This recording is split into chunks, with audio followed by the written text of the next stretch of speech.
Welcome to this week's episode of the Big Book Living Alive podcast, a weekly podcast showcasing the 1993 Big Book Seminar presented by Joe&Charlie in Latrobe, Pennsylvania.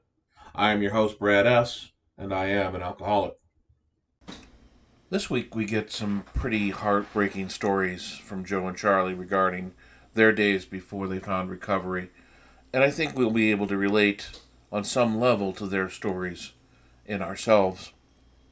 We all have bouts of denial. We all have bouts of blaming others instead of ourselves. And we all have bouts where we look and we say, why me? And poor, pitiful me. Until we take a hard, honest look at ourselves and decide that it is time for a change, we can't make that change. So let's hear this week's episode of Joe and Charlie. But anyhow, I had this trouble. I was in bad trouble, and I was serious. I wanted some help. So I threw a little sober spell, you know how we do, and I went to church. And I went to this preacher, and I told him, I said, I'm having lots of problems, and I need some help. And so he called me into his study, and he sat me down in a chair right across from him, and he looked me right in the eye, and he said, well, what's your problem? Well, I didn't know what the problem was. So I told him the only information that I had, and I told him what I thought the problem was, and it was her. You see? And if you was married to her, you'd drink too, I said. So he gave me a little prescription to follow. He told me some things that I needed to do. And he said, you must, and he emphasized that word, Southern Baptists emphasize that word, you must do these things. Well, I couldn't do those things. You know why? Because I didn't even believe them. So how can you have faith in something that you don't even believe? Thank God for the second step. Well, I went on about my business and got into a lot more trouble, got divorced again, got married again, and I got into real bad trouble. So I went to a psychiatrist, and I paid him $75 an hour. And he sat me down across the table from him, and he said, what's your problem? Well, I didn't know what the problem was. If I'd have known, I'd have told him. Believe me, I would have. So I told him what I thought the problem was, and it was her. You see? So he gave me a little prescription, too. He thought I had a Valium deficiency. You see? So I took these Valiums, and I continued to drink, and I got into a lot more trouble. I mean, I got to where I didn't know where the difference between where my job was and where the bar was. It seemed they got mixed up. And I got knowing some more, I didn't know the difference between my wife and these other women, and we got mixed up, you see. So no wonder I got into a lot of problems. So when I come to Alcoholics Anonymous, when they said that many do not comprehend that the alcoholic is a very sick person, I never dreamed that I was a sick person. I thought I was a no-good, rotten SOB, and I stood in the back of the room with my head down until I learned about the doctor's opinion and learned about the grave nature of the illness of alcoholism, until I learned about the physical allergy and the mental obsession. This information is vitally important to my sobriety, and I think many of us in the Fellowship of Alcoholics Anonymous have never heard of the doctor's opinion, really.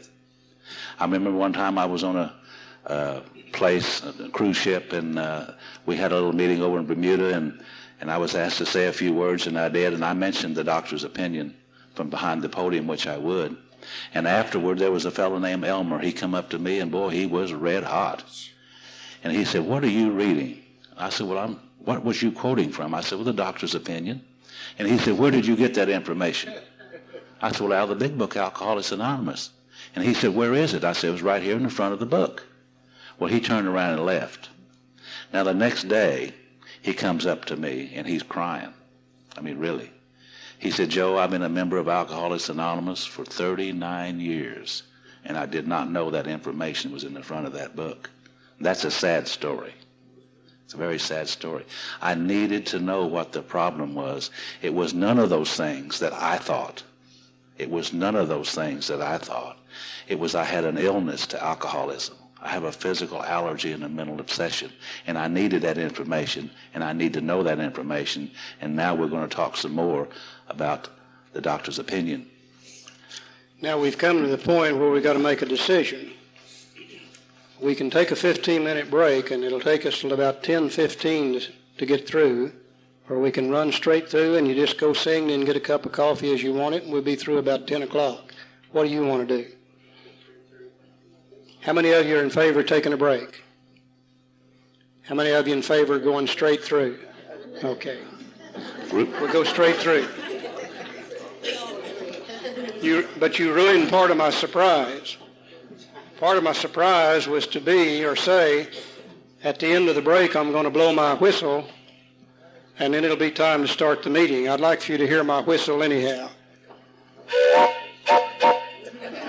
We're going to be blowing out at the end of break periods to signify that's my train whistle. Okay. Prior to the 1930s, nobody ever understood what alcoholism is. Therefore, nobody was ever to come up with a proper solution to it. Most of the ignorance, most of the misunderstandings about alcoholism was really brought about by people who were non-alcoholic. Those people that could drink safely or that did not drink at all, they are the ones that developed the original ideas about alcoholism. They would look at the alcoholic and say, what's wrong with that guy? He must be weak-willed. Or they may say, maybe it's just bad moral character. Or they most certainly said it's sin. All of those things came from non-alcoholics, not the alcoholic. We assume the alcoholic really didn't care. He probably just kept right on drinking, didn't pay attention to him anyhow. But we've had alcoholism amongst us as far back as the human race can remember. And there's always been people talking about it. You know, one of the oldest sources of material that we have happens to be the Bible. And you'll find references in the Bible to the one who drinks too much quite often. One that we always like to go back and look at is in Proverbs. Proverbs was written by a fellow named Solomon. And everybody knows Solomon and how wise Solomon was. Everybody that had a problem came to Solomon in those days to solve it. We called him the first social worker that we really had. He was great at solving people's problems. And apparently somebody asked him one time about the alcoholic. Let me read to you what Solomon had to say about it. He said, who hath woe, who hath sorrow, who hath contentions, who hath babbling, who hath wounds without cause, who hath redness of eyes? They that tarry long at the wine. Everybody in those days was a wino, that before the hard stuff. He said, look not upon the wine when it is red, when it giveth his color in his cup, when it moveth itself aright. He said, because at the last it will biteth like a serpent, and stingeth like an adder. And he said, thine eyes shall behold strange women. He surely knew some of us fellows quite good. And he said, and thine heart shall utter perverse things. Like, trust me, honey.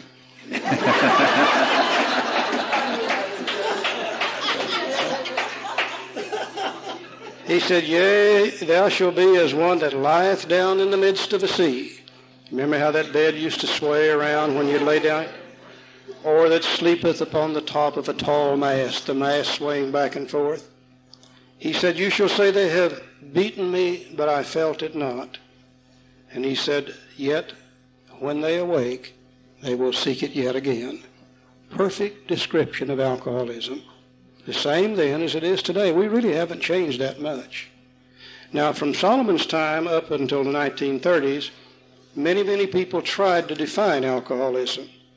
There was a doctor in England named Dr. Trotter, and he was one of the first a long time ago to say, I believe that alcoholism is an illness. But that's all he could ever do with it. He never could describe what it is. He never could come up with an answer for it. But he began to say, he was one of the first to begin to say, I really believe it's an illness rather than willpower, moral character, and sin, and etc. There was another doctor, Dr. Benjamin Rush, who happened to be one of the signers of the Declaration of Independence. And he said, I believe that alcoholism is an illness. And he said, the only relief we have to offer is no drinking, period. he began to see that every time the alcoholic took a drink, something happened to them that would not happen if they didn't take the drink. But he never could really explain why that was true. And over a period of years, many people have tried to find this answer. It's only in the 1930s when Dr. Silkworth came along that we really begin to see what the problem really is. It always intrigues me to realize that Dr. Silkworth went to work in the town's hospital in 1930 not because he wanted to work with alcoholics. Most doctors don't go to medical school to learn how to work with alcoholics. Most doctors don't like to work with us. You know, they say we won't do what they tell us to do, and that's certainly true. They say we'll lie to them, and that's certainly true. They say the real reason we don't want to work with them is they won't pay their bills, and that's true in most cases too. Dr. Silkworth went to work at the town's hospital in 1930 because he had lost everything he had in the 1929 stock market crash, and he had to have a job. And he went to work for Charlie Towns in the town's hospital, $40 a week, room and board. While there, working with alcoholics, he became interested in us. We would go into the town's hospital. He would withdraw us from alcohol. They would give us the proper food, the proper medication, the proper help to get our health back and get us in pretty good shape. 3, 4, 5, 6 weeks later, we would leave the hospital, and the next time Dr. Silkworth would see us is we'd be coming back in there drunk again. And he saw literally thousands of us repeat this process over and over and over and over. And he began to say, I believe there's something different about the alcoholic than there is in normal drinkers whenever they drink alcohol and put it in their system. He said, I believe that the alcoholic reacts entirely differently than normal people do. And this power that is produced in the body by alcohol itself produces a physical craving which is so powerful that the alcoholic cannot stop after he once starts. And he said, this is abnormal, and I'm going to say that the alcoholic has become physically allergic to alcohol. And he said, I know that really isn't the proper word to use to describe it, but it's the best I could do at the present time. He said, also, I believe the alcoholic reacts differently to alcohol mentally than the normal person does. That when the alcoholic takes a drink, it produces a feeling in the mind that is entirely different than that in a normal person. And that feeling in the mind is so important to the alcoholic that from time to time, even though they don't want to drink, they'll start thinking about that great feeling that comes from the first couple of drinks, and their mind will convince them it's okay to have a couple of drinks. And he said that memory in the mind is so powerful that it overcomes all ideas to the contrary, and the alcoholic will take a drink knowing full well it's going to be okay, and then after they take the drink, that triggers the allergy and they can't stop. He said because of the power produced in the body by alcohol, and because of the power of the obsession of the mind, the alcoholic has become absolutely powerless over alcohol, and they have a hopeless condition of the mind and of the body. He is the one that described that to Bill Wilson. And Bill, for the first time, understood what his problem really was. Because Bill, like everybody else, had tried and tried and tried and tried desperately to find a way to drink without getting drunk, and every time he took a drink, it triggered this thing in his body, and he couldn't stop drinking. And Bill said, my God, that's what's been wrong with me for years. Bill had been trying to quit drinking for years. And every time he'd quit and swear off, after a while his mind would play the trick and tell him it's okay to drink, and he'd end up. Bill said, my God, that's what's been going on in my head for years. That was the first thing that ever made sense to Bill Wilson. And he took it to Bob, and Bob said, my God, that's what's wrong with me. Everybody else had tried to tell Bob what his problem was. Bill, through sharing his own story with Bob, showed Bob his physical allergy and his obsession of the mind. They took that to Bill Dotson, and Dotson said, my God, no wonder I can't stay sober. That's what's wrong with me. And they took it to the first 100, and then they gave it to us. Now, they valued this information from the doctor so much, they said, Doctor, we want you to write for us a description of alcoholism, because that's what we're going to have to recover from. But first we got to tell them what it is, and we need you to do this for us. Will you do this? And Dr. Silkworth said, yes, I'll be glad to do that under one condition. He said, now, I can't prove what I'm going to say.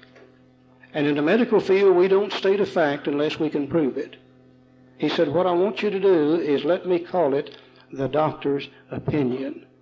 Not the great thing I found, not the great facts, but just the doctor's opinion. That had to be quite gutsy for its time, being willing to go out on a limb, write an opinion about a thought process he couldn't prove. Now that's daring. And it's also probably why Dr. Silkworth did not want to have his name associated to the doctor's opinion in the first revision. But we are fortunate that after his opinion became more widely accepted, that it is now in the preface of all of the versions of the Big Book. So, did you catch the whistle about 5.5 minutes in? That must have been great fun. I thought that was a great break. I didn't want to cut that piece out. I thought we'd enjoy that. And the story from Proverbs is quite telling. I've mentioned before in my shares that I knew this problem went back a ways, but I didn't know it went all the way back to olden times like that. So I learned something new tonight. The stories we tell, the experiences we share, are part of how we get better and recover from alcoholism by sharing our personal experience, strength, and hope. I hope you enjoyed this week's episode as much as I did. If you'd like just the raw Joe and Charlie portion of the podcast, that is available on our Patreon site. The link to that is available on our website or in the pinned comment. Until next week, this is the Big Book Living Alive Joe and Charlie podcast.